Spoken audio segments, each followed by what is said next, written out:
Good morning, Digit fam. Adam Dowd here, and I'm happy to report that kids are finally off to school and the house is mine.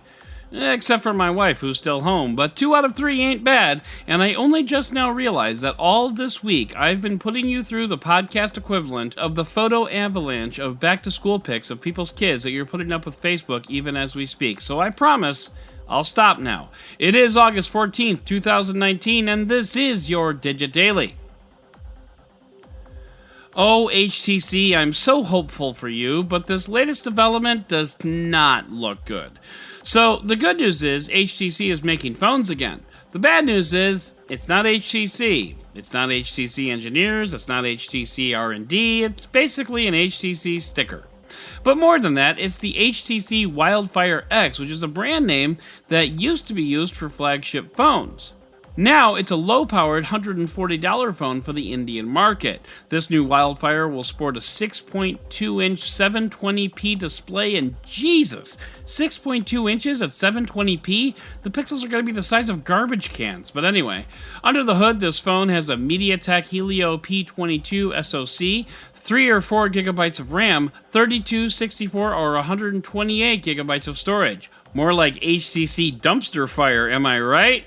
I'm only kidding, but only a little. The most remarkable feature on this phone is the HTC name, because this phone will be made by In1 Smart Technology, a Chinese phone manufacturer who is only licensing the HTC Wildfire name. Based on what we know about the phone, I'm guessing either In1 Smart was not forthcoming about the planned specifications, or HTC didn't care and just needed a payday. Either one is a likely possibility. Regardless, it still doesn't look good. HTC is still going though, sort of, even though it posted a $71 million quarterly loss, which, by the way, is the 5th quarterly loss in a row. For those of you who are bad at math and calendars, that means HTC hasn't made money in over a year. Just saying, you know what would happen to me if I didn't make money for 5 quarters in a row? At the very least, the IRS would start to get suspicious. And to demonstrate how little I know about business, when I read that operating margins were down by 88.5% this year, I thought that might be a good thing, like HTC is running leader and learning to cut costs and stuff. But no, that's operating costs. Operating margins being down is incredibly bad. And in the ultimate ironic twist, this October, HTC's CEO, whose name is mispronounced Cher Wang, is speaking at TechCrunch Disrupt. The title of the talk? Surviving the Smartphone. So, is HTC surviving the smartphone? That remains to be seen, so while we hang back and wait for this wildfire to set the world on fire, let's head into the roundup! The OnePlus TV is coming, and you might be wondering about the name. Well, I just told you, it's the OnePlus TV. So the OnePlus TV is going to be called the OnePlus TV. And in case you're wondering, what's on second, and I don't know, is at third.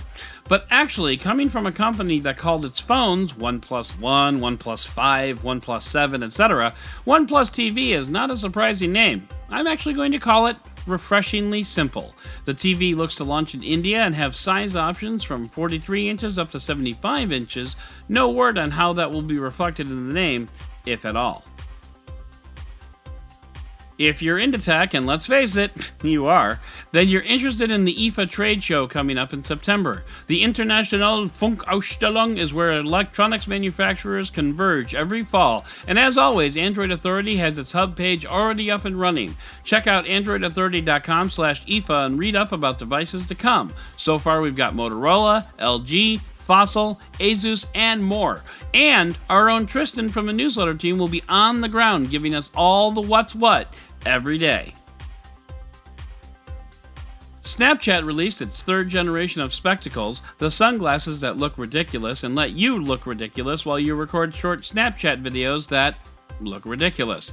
These new spectacles will cost $380, which is $20 less than an Oculus Quest, FYI. Now, I know that how things look is entirely subjective, but damn, these things ugly.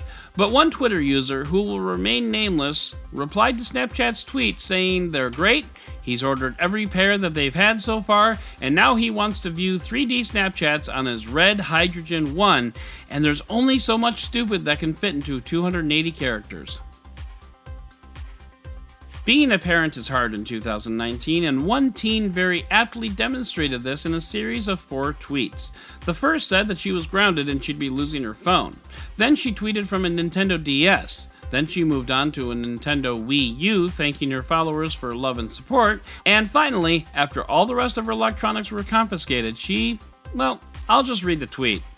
I do not know if this is going to tweet, I am talking to my fridge, what the heck, my mom confiscated all my electronics again. Now, there is some speculation as to whether or not any of this is real, and to that I have to say, whatever, man, it's brilliant and I love it.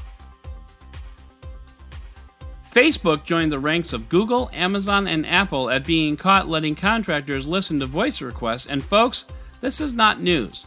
If you have ever talked to any device and told that device to do something with your voice, a human has probably listened to that command to make sure that that thing did the thing right. That's just how it works. The most remarkable part about this story is I kind of forgot that Facebook has the Facebook portal, which does accept voice commands, so obviously there were contractors hired to listen to the voice commands coming from the dozen or so people who actually bought one.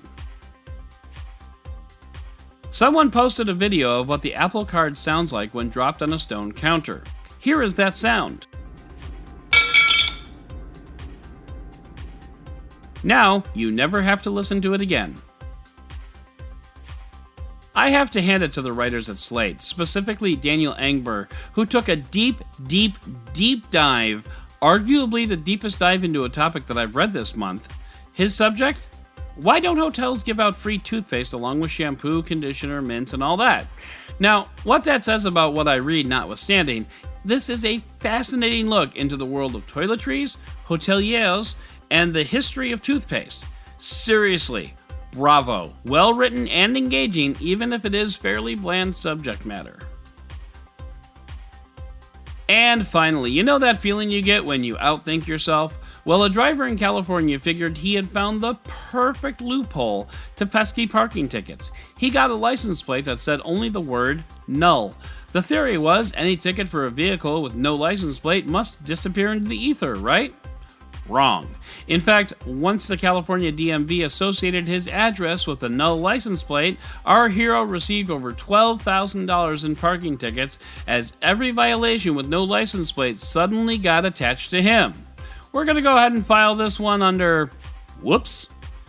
So that is going to do it for today's Digit Daily. If you'd like to learn more about any of these stories, check out the links in the show notes and subscribe to our daily newsletter on Digit.com. And if you like what you heard, subscribe, leave a review, and don't forget to tell your friends about DigitDailyPod.com. Once again, I'm Adam Dowd, Dead Technology on Twitter, and we'll talk again tomorrow.